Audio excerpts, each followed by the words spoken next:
is in the backseat, reading a magazine. I'm in the front seat, picking up a dirty skein. Did you try little money, need a big boy?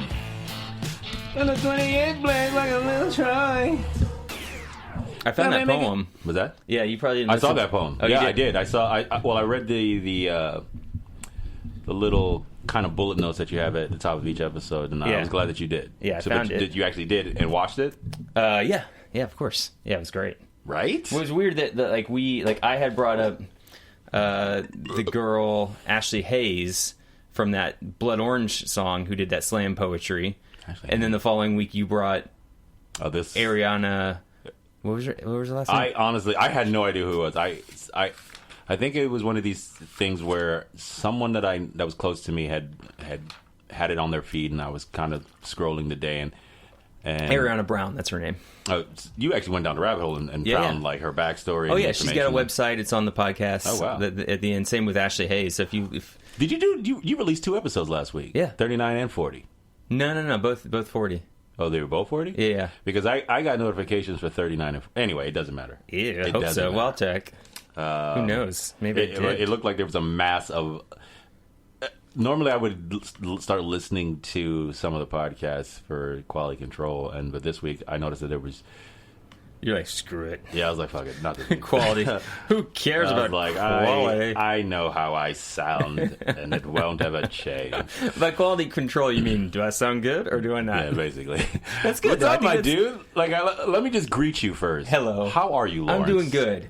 We kind of just we just started running as soon as we came in. I think we've been idling at, let's get this shit going for a little bit. How are you doing? Last time I saw you... A little rough, to be honest. To be perfectly honest, I'm a little rough. But, emotionally or physically? Little column A, little column B. Mm-hmm. Okay. But I'm maintaining, bro. That's that's what I do. I'm a soldier of love. You are a soldier. You are a man of love. I can't tell you what it is because I'll tell you off mic. But my wife, occasionally applies for jobs that sound interesting and cool to her. And she found one that was in California and applied for it.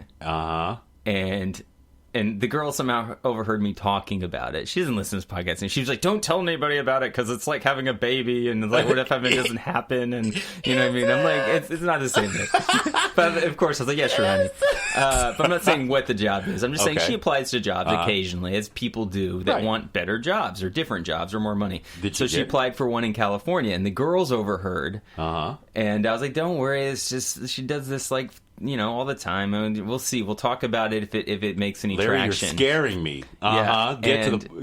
End? No, we haven't heard anything. This was yesterday. Oh, okay.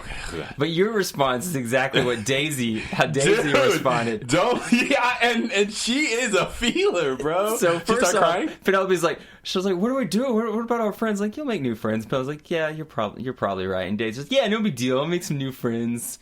She's like, "Wait, what about Rob?"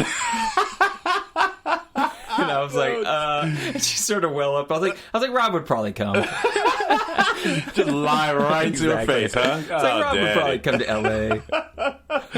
Well, LA is the only city I haven't been to yet, and for somebody in our business, is that strange, or does that make me a unicorn, or the last black unicorn? You're a theater guy, you know what I mean? Yeah, mostly, but the dream is always to upgrade, to step up, do some of that other stuff. LA has some okay theater, but it's like it's few and far between. Exactly.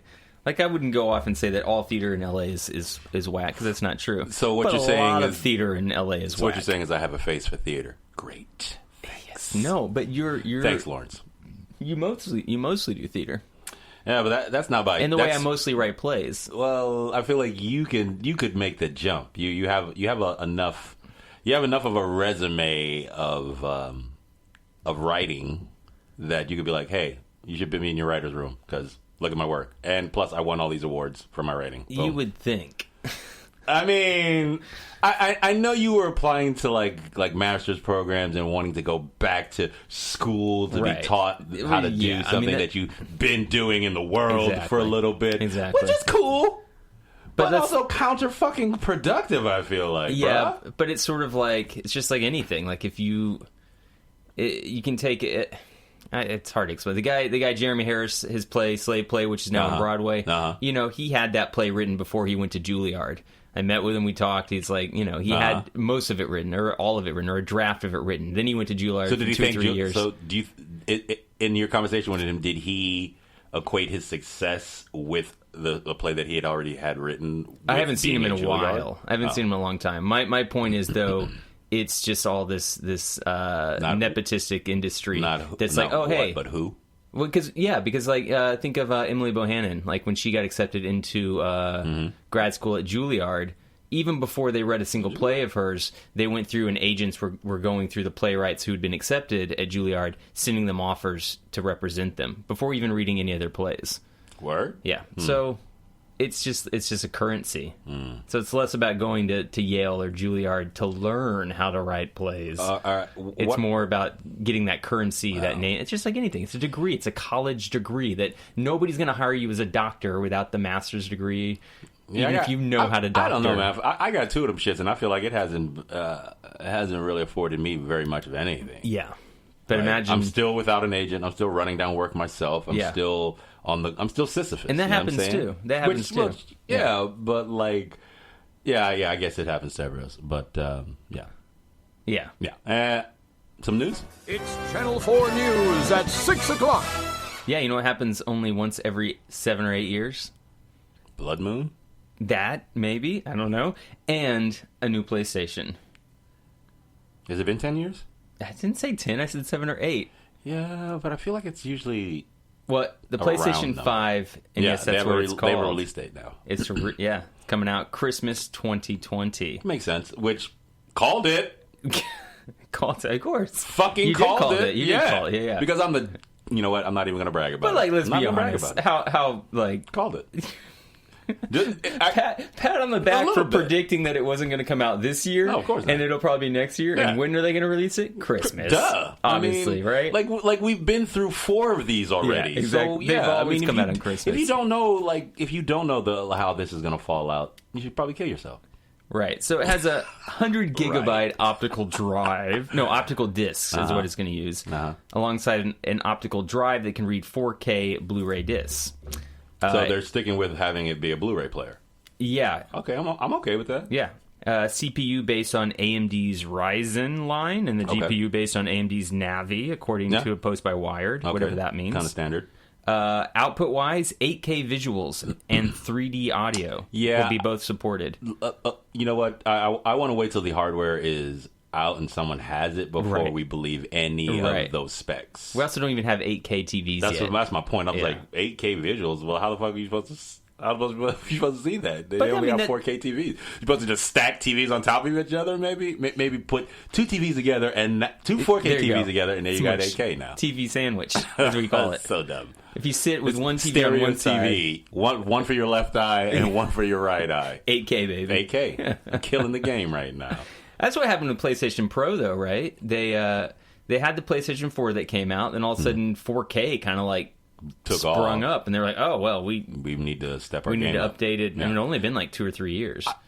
I almost feel like that. I feel like the PlayStation Pro and any of the upgrades were the actual base system, and they dumbed it down for our commercial use and for probably cost as well. Yeah, like they could make $1,000 console that would blow things away, but like who's going to play $1,000? I think the Pro was the actually first it was the actual iteration, the prototype, and then they what we got as consumers for was the neutered version of the PS4, maybe like version 3 or 4.0 or whatever. Yeah, I totally agree with you. So when this comes out, December 2020, I don't think I'm picking it up. When is Rob going to buy it?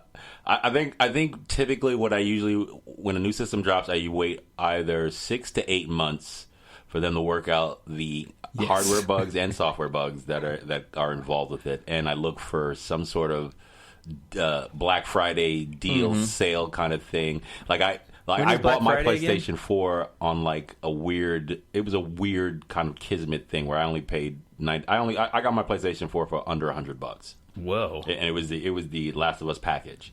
Oh, it was sounds like an aircraft starting up its engine version. It's also almost fucking 8 years old. It's almost a decade old. So, I mean, standard. My old girl does sound like a hovercraft in a James Bond film, but she's it sounds like the autoloader from like Aliens. Where do you want it? Bay 8. Apollo's so good in that. Does he eat his cigars in Aliens? He's just That's like not Apollo. No, that's his name, Apollo. Oh, I don't know. I was like, that is not Apollo Creed. You thought it was Carl Weathers? I thought you thought he was Carl Weathers. I was like, what? Wait, so there's Carl Weathers, Who played Apollo Creed? Apollo Creed. Who's the other guy? There's one other guy. Apollo and Carl Weathers is going to be in The Mandalorian that's coming up. So he looks young. He looks good. It looks like they de-aged him before he showed up on set. He looks really good. I'm trying to think. Black don't crack, man. Yeah, Black don't crack. And Carl has had money for a while, so he was already in good shape, and then he went away and took care of himself with the money he made. So he kept in good shape. Yeah, and now he's kind of being like, hey, still got it. And Carl Weathers is in Predator. Yeah, Predator, Right. Action Jackson. There's someone else I'm thinking of that used to get confused with Carl Weathers, but now I think that maybe it was just Carl Weathers. Wow. I mean, there's just so much to unpack. I'd almost make the joke of we all look alike to you, but you were confusing the dude with himself. Well, no, because so that's amazing. He's so ripped in Predator. Like, he goes almost toe-to-toe with Arnold in that first scene. That classic meme of... He basically was our Arnold Schwarzenegger. Yeah. He did all, like, the black action...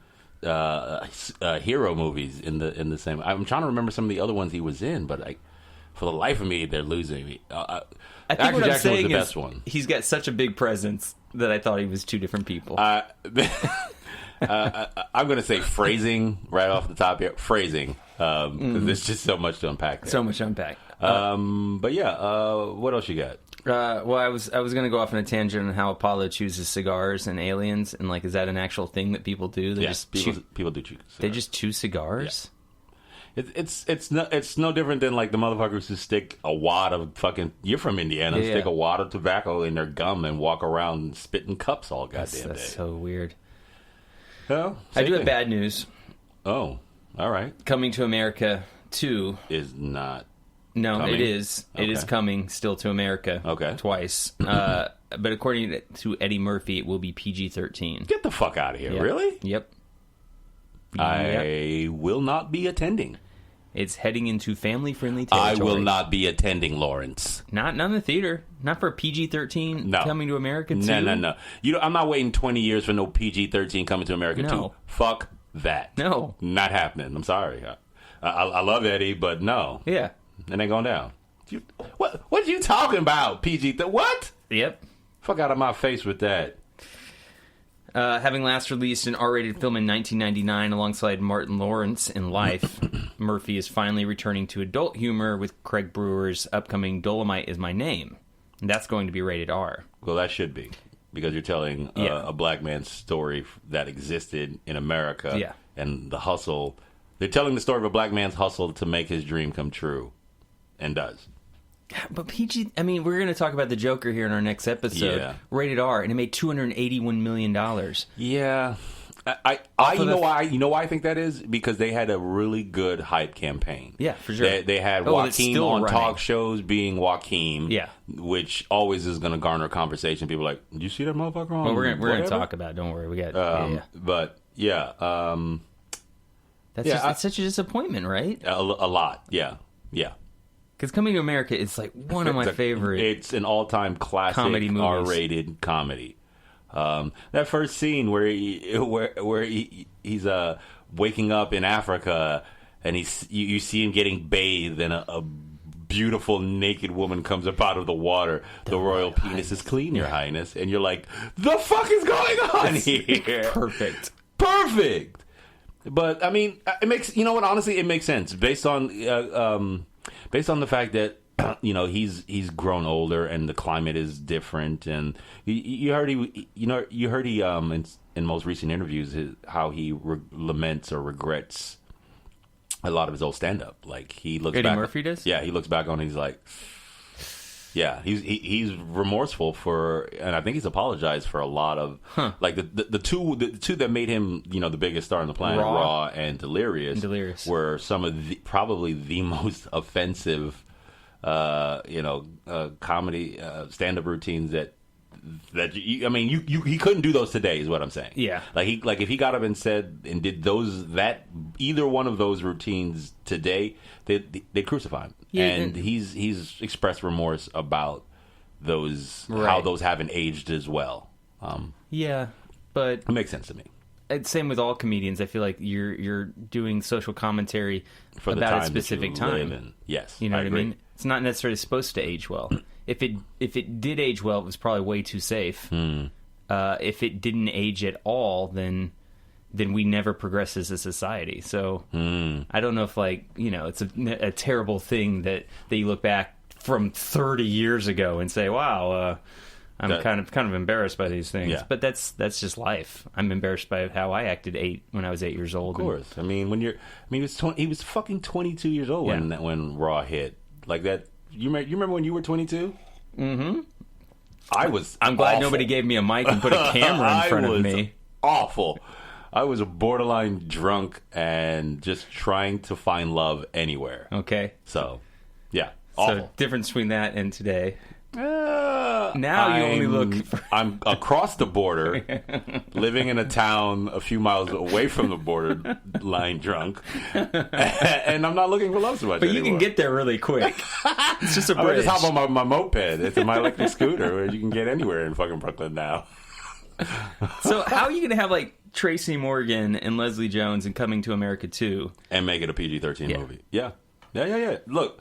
The turnaround preacher, you're talking to the choir. We let's just table that and I've already said my piece on it. I'm not seeing that in the theater. Eddie's not going to get my money for that. I'm sort of interested in what has been going on news-wise with China now. Okay. Based on what has transpired over the weekend with that Hearthstone player being banned from a Hearthstone gameplay and grand play. Basically, this Chinese Hearthstone player who is like sponsored by Blizzard. After he won the tournament that he was at on Sunday, he basically he was being interviewed by. It's one of these like streaming things. So like the interviews were interviewing him after he won this tournament, and he basically said something in alignment with the protesters in Hong Kong. Right. And a few hours later, after this statement, Blizzard basically fired him, denied him his prize money. They're not going to he won the tournament, but they're not going to give him the purse that he won for it. They banned him from competitive tournaments for a year, and they fired the two dudes who interviewed him. Wow. And then subsequently, a second Hearthstone player came out, I think, if not today, either yesterday, and has also stepped away from it, citing citing that the guy who got fired, it took courage to stand up for what you believe in, and he respected it in that way. And now he has stepped away from it. Like Blizzard has been making these really huge missteps. And as someone who played, Overwatch, like Overwatch and World of Warcraft, I mean, Blizzard has made some of the best, or has for a long time been making some of the best games. Because I grew up playing like World of Warcraft, and like it's gotten so like it's such a big company now. Like they have their own cons now. Mm-hmm. Yeah. One of the characters from Overwatch has now become like the symbol for the Hong Kong protests. Because I didn't play the game, I think it's the snow, the girl who can turn. Oh, Mei Li. Mei Li. Yeah. She's become sort of the symbol for the Hong Kong protests. Interesting. And this Blizzard's like, we do not officially support that because we need the Chinese money to continue to buy. We do not want to get banned in China. Yeah. Well, it got so crazy that motherfucking. U.S. senators have like weighed in on it. Let me see if I can pull up the article. I was reading it. Well, while you're doing that, it's not just Blizzard. Apple, Google, and the NBA have all found themselves in the middle of political tensions between Hong Kong and China. If you go and you watch the most recent what is it? The John Oliver show last week tonight. Why does that sound so weird to me saying it? Because it's a weird. Last week tonight. He does a whole episode. Last week tonight with John Oliver. Yeah, he does a whole episode based on all of these things and about how it's a slippery slope, and all of these countries are very, very scared and kind of like bend the knee to China, because they want their market. Well, the Senator Ron Wyden, a Democrat from Oregon, said no American company should censor calls for freedom to make a quick buck. And I think Mark Rubio said something to the effect that Blizzard shows itself to be willing to humiliate itself to please the Chinese Communist Party. That's how big that market is. That is fucking a gnarly thing to stand up in public and say about any company that's right. You know what I'm saying? Like, now, if you were in Blizzard's shoes and you realize if we lose the Chinese market, we're going to have to let go. But here's the thing. They're not going to lose the Chinese market. In fact, like I feel like being emboldened in that way, like these people are like students, like people who play these games. They're not like senators. They're not CEOs. They're not people in position. They're you and me and cats coming up behind us. And they want this thing to be like if anything, if Blizzard was smart about it, they would have leaned in to this and not backed away, because China has mad problems with that shit, and kowtowing to them on a global scale like that. That was what I was looking for. Just because basically China is strong. It's leveraged. They're leveraging their futures based on this market that. Like, China has some mad problems. Like, speaking of John Oliver had this really great. This week it was about the Chinese one-child policy. That was last week. This week was about Chinese, about the boycotts in China. Or was it the same episode? I think it must have been the same episode, because it was tying into the fact that because there's a one-child policy, it has affected. Like, apparently this one-child policy that was made by military scientists, a bunch of dudes in China, like 40 or something, because they just celebrated their 70th anniversary of being under communist rule last week. Yeah. And so, like, in stepping through it, here they are. Basically, he was running down the facts of this one-child policy and how it has affected China now, and how they're like the market. There are like 34 million men that are just single in China. Like, perpetually single because of this one-child policy that they enacted 40 years ago to sort of curb fears about overpopulation. And it went off the rails in this way, because now, like, well, what everybody realized in China was that because the women take over the male's surname, they end up the women will end up raising your father-in-law or your mother-in-law, not raising, assisting you later in life. So what they realized is that it placed a value on having men instead of women. Right. You know? Well, that was the thing. Like, if you had a son, that was preferable to a daughter. And he basically tracks all this really fucked up things that the government were doing, like forced sterilization, forced abortions for people who were like, you know, we're not going to adhere to this. Yeah. But it also affected them in this way where, like, now, like, a quarter of the population has aged out of working. So, like, 25 million workers are just gone out of the workforce. Right. Which is basically like the equivalent of, like, Australia. Like, everybody in Australia just disappearing from work. Like, I come in tomorrow and I'd be like, I quit. And then everybody's gone. And it's also forcing... there was this number that happened. It's called a 432 or 4321, where, like, because you only have one kid, the strain is now you have to take care of mom, dad, and both sets of grandparents. Yeah, you know what I'm saying? Which is you know, they shot themselves in the foot with this thing in a lot of ways. Yeah. So that's why my parents had 4 kids. They're like, Larry's not going to do it. I mean... or at least he's not going to have any money. I always knew that I wasn't going to help with this. I was like, nope. I don't think so, mother. Well, now China's changed their policy to two-child. You have to have 2 children. Which is also... Or be attempting to have 2 children. Which is also problematic. Yeah. Like, if you haven't seen this... episode of... it was one of the things I was into this week, was this episode of John Oliver, where... Like, I didn't think I would be into the intricacies of China's, population issues, issues, internal things. But it's so fascinating because it's kind of like a microcosm for like being on the, how things are. There's polars. And I feel like China had the right idea about wanting to sort of control the population, but the way they went about in doing it was exactly what all patriarchal societies kind of do. Counters. It's like women can adjust. How that happens. Yeah, just I don't know, flip a switch and only have one kid. Yeah, all right, great. It's messing with the natural order of things in a huge way. And as Jeff Goldblum says, life finds a way. But it's a boon town? It's a boon town in China right now? Life-size sex dolls.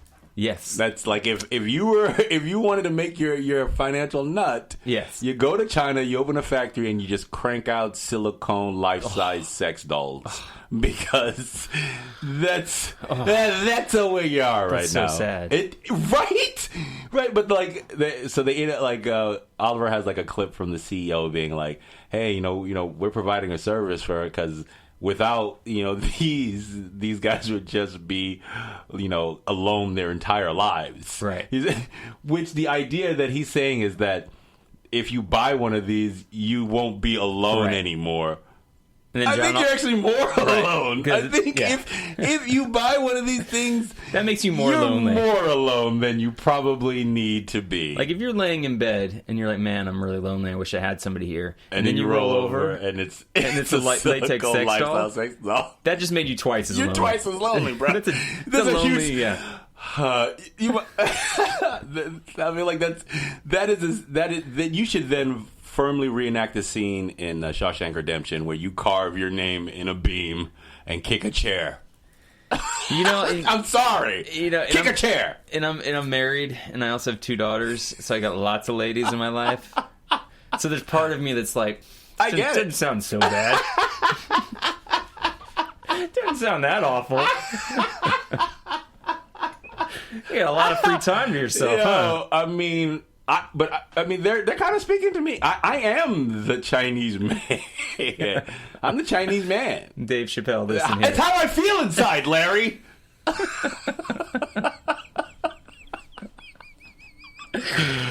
Now I get that joke. Yeah, right? I take it back, Dave. Hilarious. All hilarious, Dave. All hilarious. Yeah, so Blizzard, they can't ignore. I think it's a huge misstep for them to censor this guy in this way. But what I was proposing to you was they're trying to take steps so they don't get banned in China. Because if they get banned in China, like South Park just did. Yeah, exactly. But it's fucking South Park. Yes. How much money was South Park making off Chinese markets? Right. This is all it's all an equation. They're making this. I'm not saying that this was the right choice at all. But they're making this amount of money off China, and Blizzard just decided that money that they couldn't. You're basically arguing that Blizzard saw the numbers and decided that losing China wasn't worth firing one guy for something that is. If they don't fire this one guy, they fire 200 people. How? That's what happens when budgets get cut. When money starts disappearing, you have to lay off people. Because you no longer have the money to pay them a yearly annual salary, So you think they were being altruistic in their intentions for... I mean, they're still business. They're still trying to make a profit and make money. But yeah, I mean, that could have very easily been the option. But you're also a company that built its money on slogans or models like everyone has a voice and we're all one team and that kind of... So basically, you're disingenuous. Every company is disingenuous. Well, then I feel like you think Blizzard is making. I feel like games because they're good people. They're making games because they want to make money, and they're trying to combine art and profit at the same. I feel like there are companies that do that without sacrificing integrity. Well, they just haven't been put into the position of deciding between China or 200 employees. You know what I mean? Apple did it. NBA did it. I don't fucks with Apple too tough. Google I'm not really a big fan of... I don't own a fucking Xbox. Yeah. All those companies that you just named, I don't really fuck with that much. I got the iMac at the house. I didn't purchase it, not out of my money. When I had the option to go and get an Apple laptop, I went. Actually, I went Google. So maybe I should shut my mouth. But anyways, yeah. I'm just saying it's not an easy decision. I think on Blizzard. It's not that I'm being empathetic to them about it. I just don't. You don't know what kind of decision you're going to have to make until you're put in that position. It's ultimately I don't blame Blizzard. I blame China. That's the difference. China's in the wrong for sure. China's in the wrong for sure. Different note. On Monday, we're supposed to be getting a new Star Wars Rise of the Resistance trailer. Okay. And are you excited about that? You don't think that if something occurred to them that thought they might get this Star Wars banned in China, that they wouldn't go in and change it immediately? You they think 100% so? would. Yes, they did. They did it with Iron Man 3. Iron Man 3 was the Mandalorian, right? They changed his name. Not the Mandalorian, the Mandarin. Oh yeah. Oh yes. Sorry, the Mandarin. Sorry, I'm confusing because that Star Wars. character is Asian in the comics. Yeah. So they didn't change that. He was the Mandarin in Iron Man 3. In the U.S., they had a completely different name for him in China, and they shot additional different scenes. So the China got a different Iron Man 3 than the rest of the world? Yes. That's fucking stupid. Yeah. So that's Marvel, that's Disney. That's fucking stupid. They would change Star Wars too. I would not have done that. Yeah. I feel like I would not have done that. Like if it was my business and I was making the calls, I'll be like, if China don't want to get down with how I'm going to present this thing, China can go fuck themselves. And they just will. Off top. They will, 100%. Well, they're not. They're not. That's why they got all those single dudes perpetually just aimlessly running through the country. Anyways. So this new Star Wars trailer coming out on Monday. By the time this episode gets posted, it'll probably be Monday, so you can probably go watch it right now. Then we had New York Comic Con. You know what I realized about New York Comic Con? What? Is it ain't shit. What do you mean? Because there was so many headlines, so much news, so much attention to the San Diego Comic Con. Well, San Diego Comic Con is the Comic Con. I never understood that New York was like. It's like the ratty stepsister that wants to go to the ball, but her dress is a little loose fitting. It serves. It's like I want to say it's one of the second tier, probably the second biggest Comic Cons that you can go to in the country. Behind San Diego, but San Diego's always been the con. Yeah. Every other con is basically copying San Diego. So. There were two big Star Trek things that were revealed. There was a Discovery Season 3 teaser, and then there was also a new Picard trailer too. I was just gonna say, are we gonna talk about the Picard release date and new trailer? What is the release date? What's that? What is the release? Oh, I see it. January 23rd, 2020 for Picard. Yeah. So right after you buy, I guess a year before you buy your PlayStation 5. So right after Christmas, basically. Mm-hmm. A month after Christmas, you can sit down and watch the new Picard. Did you watch it? The trailer? Yeah. No, not yet. But I know it has Riker in it. It does. Oh, man, I can't believe you didn't see it. No, I purposely held off watching it because I wanted to see if you had. And if you hadn't, I was going to be like, pull it up, let's watch it. But apparently you did, so that's all good. And I don't need to see it. I mean, you have a smile on your face, so it seems like it was worth it. It is worth it. Okay. I was going to do a breakdown for you, but I guess I won't. No, don't break it down. I didn't watch. I was going to the one I was trying. The one I actually went to look to watch was the Discovery trailer. Yeah, which I couldn't find. YouTube Discovery 3 season 3 trailer. Yeah, I think I went through like the CBS wormhole and it just spat me around. It looks good, but does it?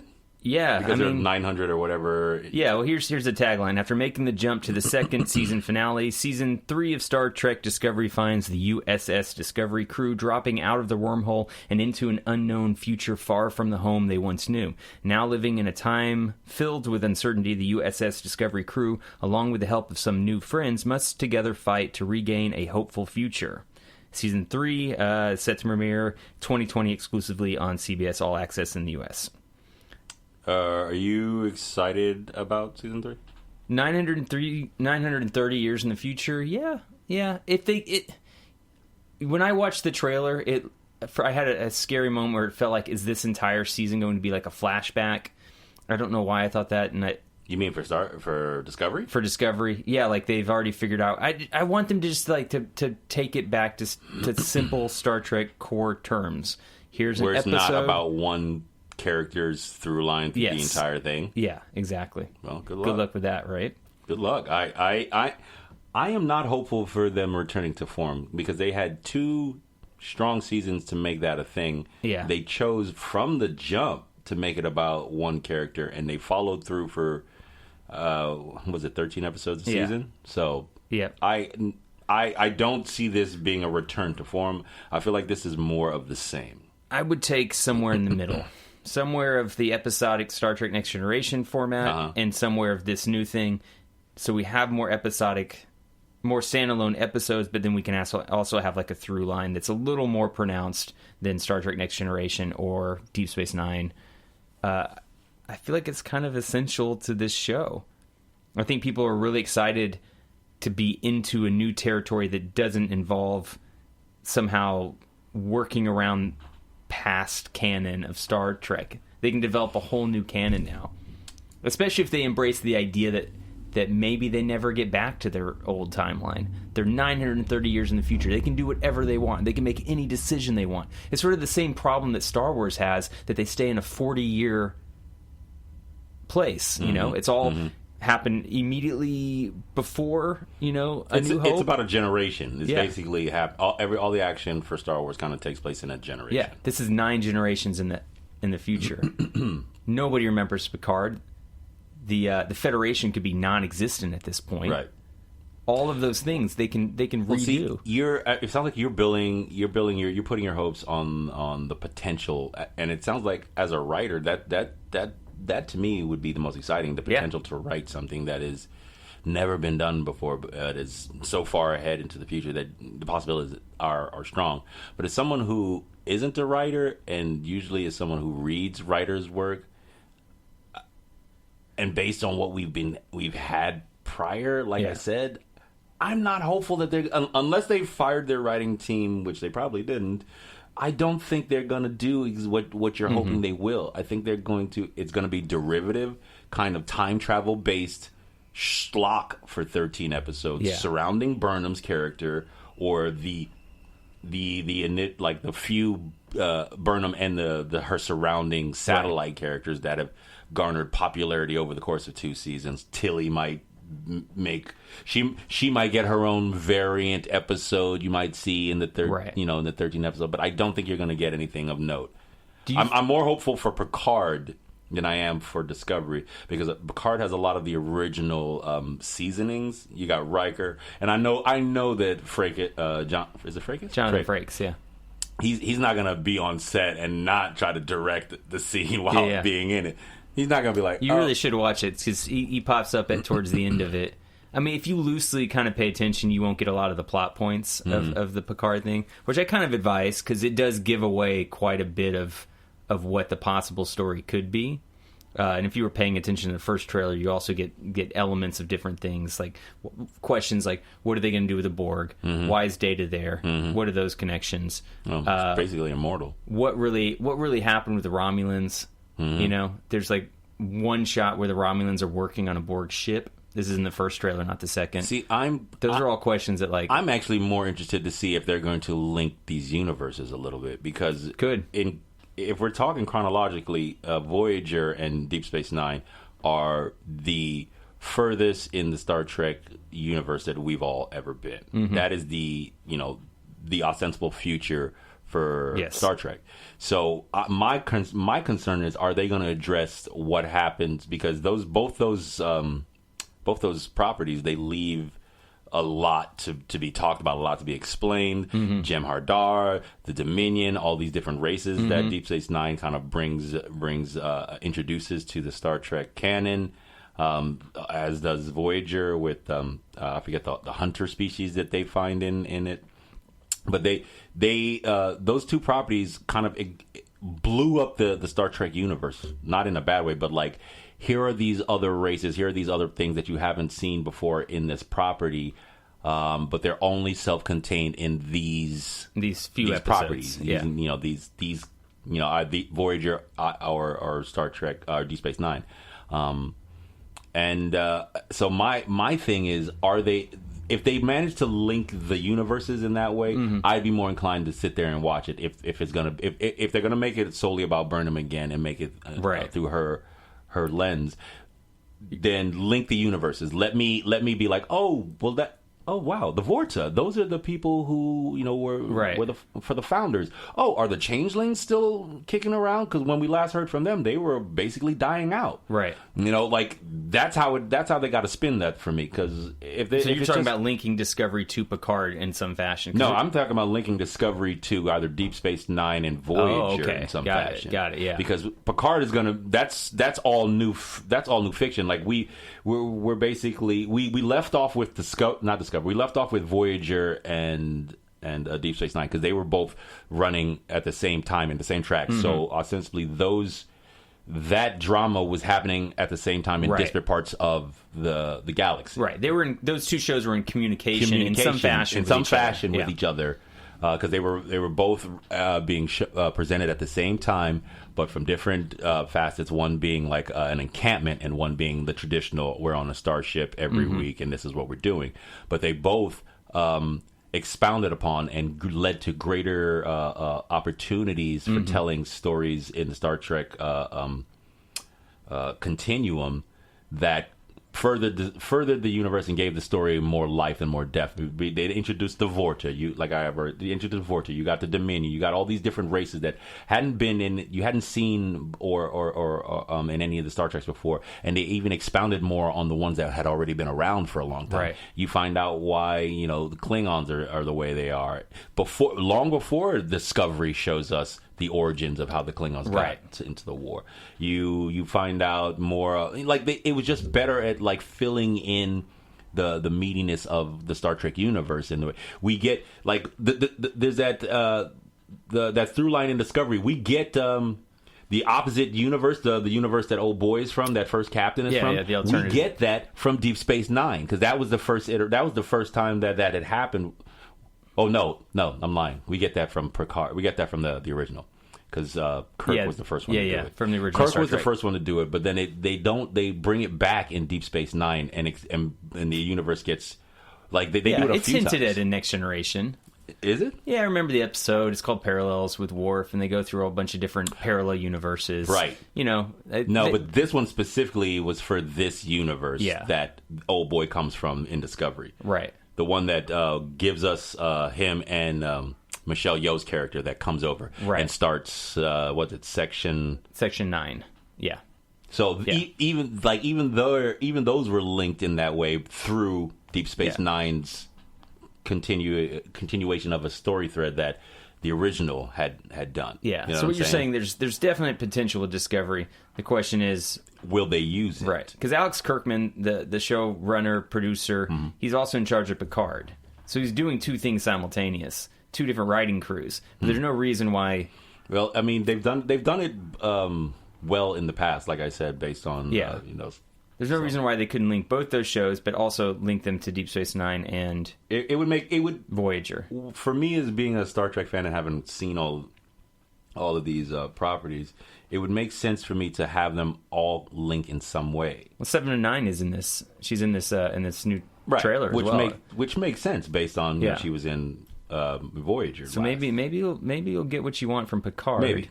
The question is, will you get what you want from Discovery? That's what I said. Well, that's what I said. I said Picard of the two properties, Picard has the best potential for it because it has a lot of the original pieces. Right. You got your Frakis, you got your you got Data, you got all the people who made Star Trek what it is. Because I mean, after the original, it really kind of just fell out of favor for a while. I think it was Next Generation that really brought it all back in a way that people were like, "This is cool." Or maybe the Wrath of Khan, because the first movie was kind of lukewarm. Yeah. It was good. It was beautiful. Yeah, but it was in love with its own kind of legacy. Did we get Wrath of Khan is the second one? But is it just before we get Next Generation, or is it running at the same time as just Next Generation? Oh, it's before. See, that's what I'm thinking. Yeah. That's what I mean. Like, even Next Generation is shaky in that first season. yeah, that first season is really kind of meh, but they find their footing really quickly after that. And a lot of those episodes have this really great trajectory. Like, we find out that that episode where we find out that all the races in the universe have one genetic ancestor. Oh, I don't remember. You don't remember that one? No. Where they're trying to put together this genetic puzzle, and they go to like these different planets and everybody is battling over like pieces of it, and they all assemble at the same spot, and it's basically like this hollow message. They find the last bit of DNA, and the message plays, and I think it's the same actress who plays the Changeling in Deep Space Nine. Like, and she's like, we seeded all your planets, and that's why you all kind of have arms and legs and eyes and sort of the same anatomy. Like, they explain in fucking Next Generation why all the races kind of look the same. Yeah. Because I'm sure that's probably come up. Why do all the alien species look the same? Of course. They address it. They have a whole episode dedicated to that. I don't even remember that episode. It might have been the ones I missed. The good thing about rewatching 7 seasons of Star Trek: Next Generation is that occasionally you miss one, or you're just like, I'm not feeling up for this description of this episode. I'll come back to it. I'm rounding off my like second viewing of Deep Space Nine in recent years. Yeah, because I'm already into season 7. Yeah. I haven't made it very far. I put one on last night, but it keeps putting me to sleep. It's not its fault. I just keep watching it late at night. They're good little like inoculators for sleep. You know? Pop. I usually get about 2 in before I close out.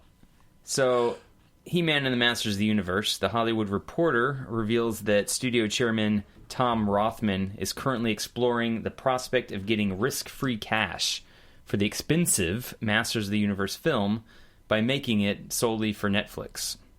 So instead of giving like a theatrical release, this would be right on your TV, Masters of the Universe. Netflix is already developing an animated He-Man movie. Okay. Yeah? Yeah. No? Look, I think Netflix has already set a precedent of doing big releases like this well on the home thing.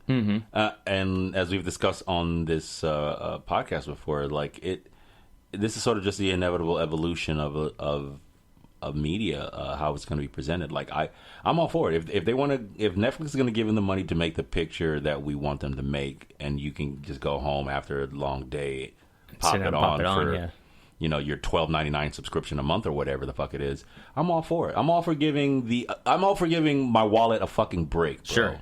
We're already paying for Netflix. It's going to show up on the TV. So I mean, if they're going to do it well, yeah. And Netflix already, like I said, Netflix has set a precedent with like giving people money and letting them rock. And then Dark Crystal was the perfect example. Yeah, exactly. They were like, hey, we want this. Here's the money to do it. And that was crazy successful. And it was, it's probably the best thing I've seen this year. Yeah. Just based on the different, the vortex of amazing artisans that got together and created what that is. Because that's more than just light, sound. Like it's masterwork on a higher scale.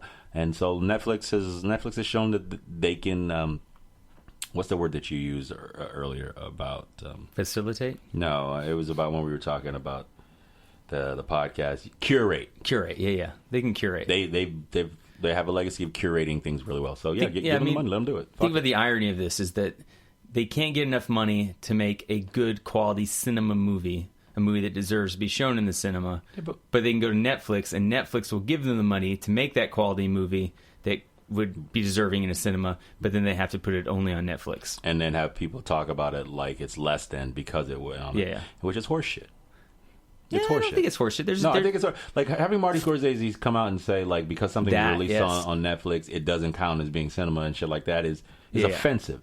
Have some fucking seats, Martin. It's semantics of words. You know what I mean? It's like, Martin, you're an who old cares? white man who's been done really well in this way in America. Why is it that you're threatened now because other cats are getting on and getting eaten? Because that's what basically Netflix is giving money to anybody who wants it and can produce a product and is eaten. And Martin's like, well, because I had to grind for it and because I was out there. Fuck you, Martin. That's not the world anymore. Sit your ass down. Stop talking that shit. Yeah. At least that's how I feel. I'm sorry. But why? I mean, why do we are we surprised that Martin Scorsese isn't on board with the Marvel tentpole movie? I am, yeah, a little bit. Because it takes nothing away from Martin to be like, yes, that is. In fact, I feel like it would have solidified his brand as being like, yo, Martin is a great director, and here's all the examples. But for him to stand up and be like, that isn't. Like, this medium doesn't even warrant the title. It's dismissive. It's that bullshit. I agree. But how many Marvel movies do you think he's actually seen? None. Exactly.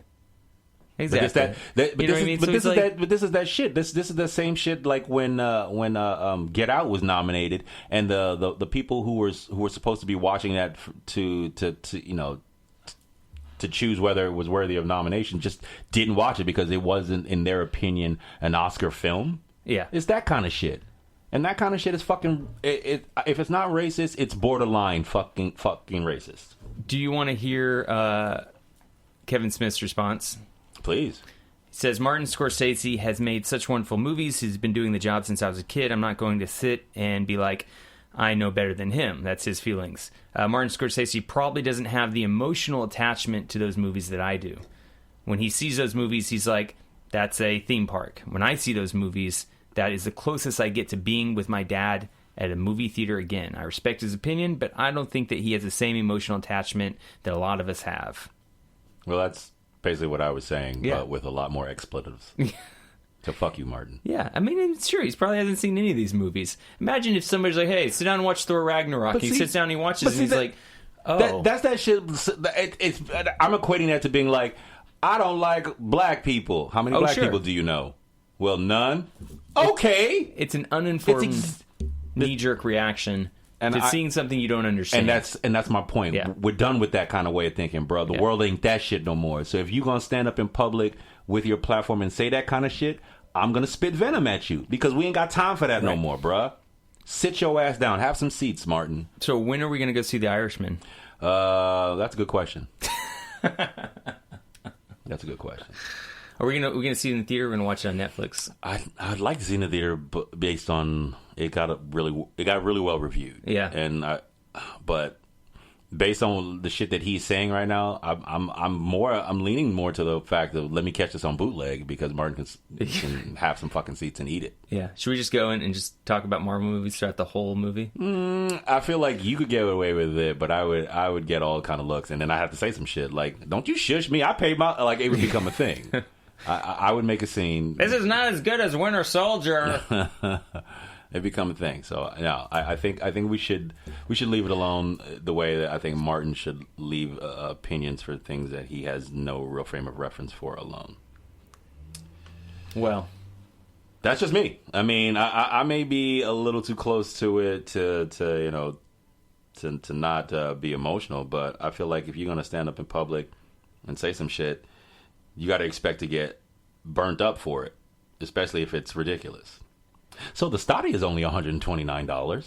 I know we probably talked about it, but I'm looking at the price on this thing, and I'm Google like, Stadia, 100 and how much? $29, and we know that fucking PlayStation 5 ain't gonna be that. No. And we're gonna have to wait for the bugs to come out. If they can get it under 500, the PlayStation 5, I might consider it picking it up in the first quarter. It'll probably come out at 600 easily within the first easily 600 year. It'll drop to 500. I thought the article did not say the price because I think there was an article that I read that might have had the price. They don't know yet. They don't even know. All they have is a concept design for it. They don't even have. They don't know. No clue. And I wouldn't trust an article to tell me what the price is at this point in the game. You're right. There's no way.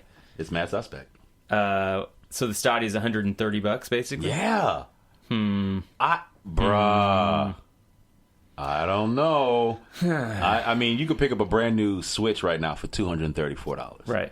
But that's the gimmick of boop, boop, on the way on the kind go. of thing. Yeah. But the Stadia is, I mean, you could play with any controller, and the canon of games is, what, double? Because you're getting... Yeah, but you guys stream them, so you got to pay for that service. Well, yeah, but the service is, basically equivalent of like a Netflix subscription. A Netflix for video game subscription, but right. the initial bundle is only $129. Right, but how much is it going to be a month? 12, I think. I think we talked about it. Yeah, I think for like the highest streaming package is something like $12 to $13, but like there's a basic package that you could get for either like free or like really nominal. Like right. So roughly it's around $100 to $120 a year. Okay. So you pay $120 for the Stadia, $120 for 1 year.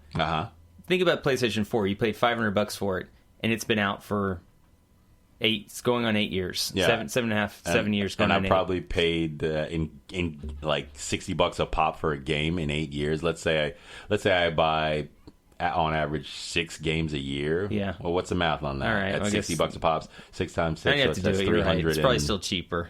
Way cheaper, bro. But what happens? There's no waste. There's no plastic that you're contending with. Where like, I got to keep this on the shelf because I love this game and I want to have it forever. Like, but if that's the case, you might as well just buy a PlayStation, get the PlayStation Now streaming service. I considered it. I considered it for a while. You did it for a while. Well, I accidentally did it for a while because I knew I was getting rid of that card and they couldn't charge me after. Whatever happened with that, huh? They didn't find me. Exactly what I thought would happen. They were like, we're gonna charge. Well, this is. Well, my gum. That's not sweet. I don't know. It really just I just see I can see Xbox and Sony countering and Nintendo countering with exclusives that I want to play. They will not be on the Google Stadia. All right. I was going to say name 2 exclusives that for The Last Nintendo, of Us. and I was going to say I was saying for Nintendo, but yeah, and Nintendo's all exclusives. I mean, there's like any Link game, any upcoming Metro game. You might get them. Yeah, when's the last fucking Metro game that you played? It's coming, Rob. Yeah. It's coming any day now. Right. They made an announcement a while back. It's coming. Fuck, dude. With Nintendo, you're lucky if you get a Zelda. You'll probably get a Zelda. That's Zelda. That's their bread and butter. You probably get a Zelda or a remake of a one that they did from a previous system. Right. You'll probably get a Mario. That's kind of a standard with Nintendo. But other than a Mario and a Zelda, what the fuck Nintendo exclusive that you gonna want to play? I'm skeptical, and I'm gonna be waiting to see how it does. Mm-hmm. I'm not jumping on that ship anytime soon. I think I'd be more inclined to jump on a ship that's $130 because it'd be a good little litmus test for what they're trying to get off. Than waiting, because if PlayStation 5 is coming at the end of next year, that means that I won't be picking one up till probably closer to 2021. Yeah, probably around your birthday, September. Yeah, right around that time probably right around September. And I'd probably get one maybe around July, or maybe probably not until the following Christmas. Actually, to be quite honest. Yeah, which is would make sense, right? So 2021 would be ostensibly when both of us would be in the thick of game playing with a new hardware system and 8K and all that other fuckery that they're claiming. So I guess we're gonna be waiting around anyways. That's a lot of time to not be gaming or doing anything like that. You know what I'm saying? Yeah. I don't know. It's funny because like I haven't changed console brands since PS1. Really? But there was a time. I had I prided myself on having all 3. I had the Wii U, the PlayStation 3, and the Xbox. It wasn't one. What was the one right before Xbox One? I don't know. Whatever the iteration was, I had them all on the shelf at one point. It was a point of pride. I was like, finally, because I didn't grow up with video games in my house. I bought my first system when I was 18. I was a freshman at UE, and I bought my first system. You're like, what? And I was like, I'm going to catch up all those years that I didn't. No. I'm going to get really good. Rob, it's time to go to school. You shut your goddamn mouth. I got one more level. Rob, it's time to get a job. You shut your goddamn mouth. I'm about to kill King Hippo. Rob, it's time to get laid. I'll be right there, darling. Pause. Let me save this on And this. make a pause Let button. me make a save file on this little piece of plastic that I'm going to put in my pocket. No, it was original Nintendo. Then we jumped to Genesis, and then it was the console wars of which is better, Genesis or Nintendo. Super Nintendo was better, but you're just going to discount. You're not even going to bring up TurboGrafx 16. no, You're just gonna, not bringing up TurboGrafx. You're just gonna shit right all over There was just TurboGrafx that one 16, kid huh? that got it for Hanukkah one year down the street, right? It was his penultimate Hanukkah present. That's it. It's the only time I ever played. Or I was at like Toys R Us and then I picked up the controller for like TurboGrafx 16 and tried it then. No other time. But then once I got on PlayStation, with Final Fantasy VII back in like 1996, I've been PlayStation all the way. I also have been a long time PlayStation. So is it brand allegiance? I think so. For a long time I was, because PlayStation was the first system I ever owned. For a long time I was really against getting any of the system. But then one summer I went home and all my buddies were into Halo. Yeah, and like Halo was, it was the only thing anyone was playing. And because of Halo was the game that brought me over to Xbox. Mm-hmm. Without Halo, I wouldn't have ever even considered it. Right. But it was just such a damn fine first-person shooter. Right. So it's probably be like at some point I'll be like, so what are we doing here? Are we getting PlayStations? Or are we getting Google Stadia? I feel it'd probably be dependent on what you get. Will probably determine what I get.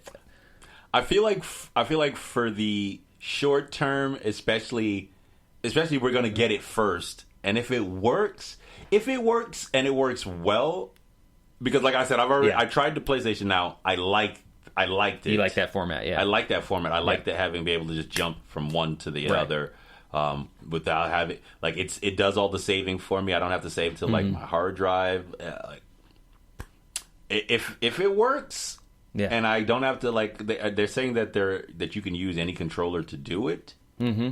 I don't know how that works initially, but whatever the initial sort of buy-in is, it seems low risk enough that I'd be willing to try it. Right. Okay.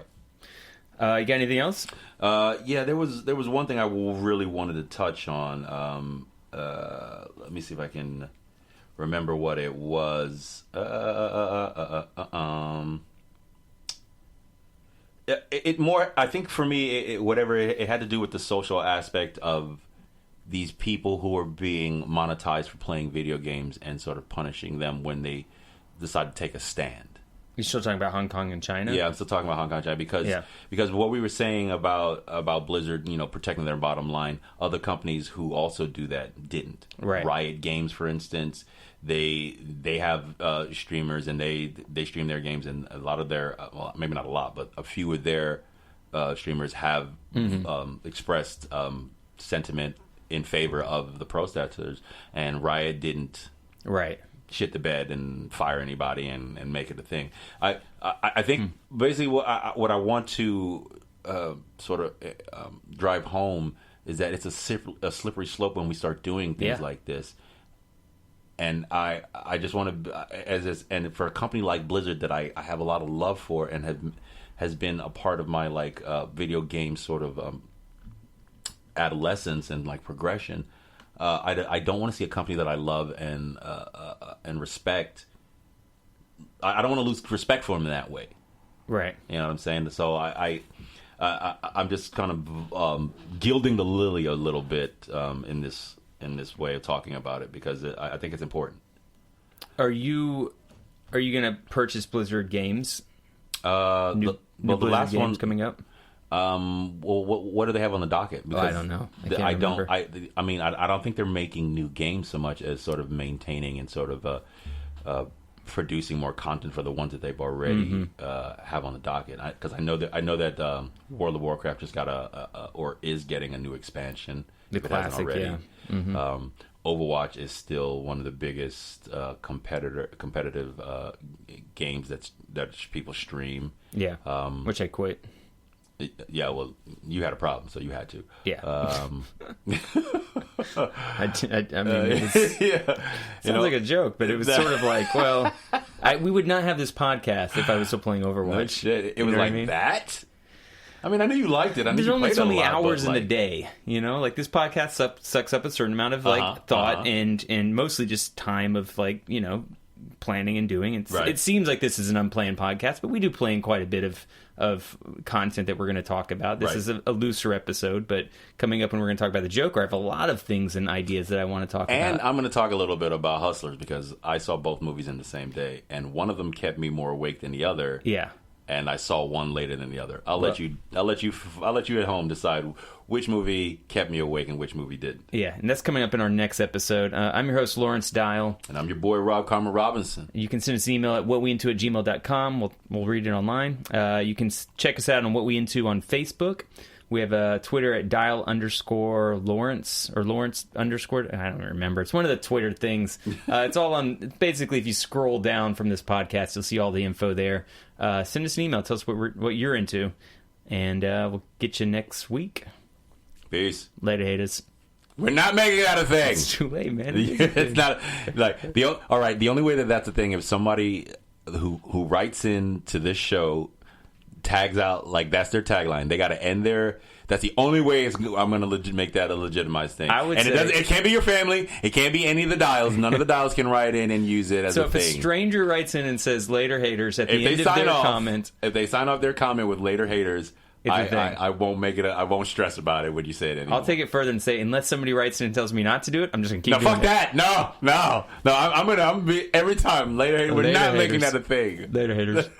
Later haters. It's so ridiculous. I'm gonna make our theme song out of it. It's like you got that from Penn or Daisy. It's like you heard them say it to a friend of theirs. You know and what you're it is, man? What? You know what it is? Yeah. It would have easily disappeared if it didn't annoy you so it much. So what? But now I know. I was like, what are you, Nelson Muntz from the fucking Simpsons? Got it right here. It's like a shittier version of the ha-ha. Ha-ha. That's what it's like. Later haters.